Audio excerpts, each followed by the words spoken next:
Let's take a look of my DIY e-bike, 1500 watts wheel of motor and a 25 amp 60 volt battery. It's a LiPo 4 battery. It charges up to 73 volts. I built a custom swing arm for it. And it has a shots in the frame. This is my 45 amp controller. And I have a 26 rim in the front. Later this year I will change it. I'll put a 20 by 4 wheel in the front, and I'll change the fork as well and put a fat fork. This bike is very powerful.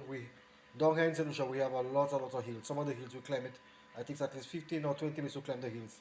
And this bike climbs the hills at least at 25 to 20 miles.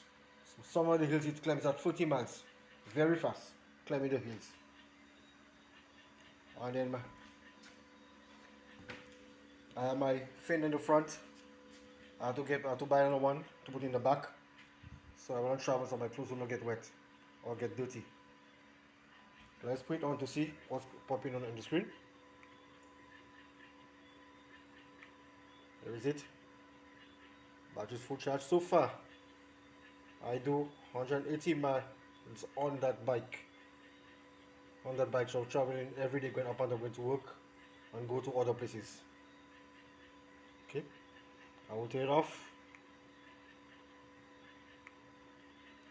This bike is very torquey. It has a lot of power. It's running as well. This bike doing almost 45 miles on the flat. It's very quick. Very quick. So stay tuned. I will post another video on my bike. I should do some changes on it after, when I probably change the front fork and then the front wheel. I'll do another video to show you what it's like. Okay, stay tuned for another video. Bye.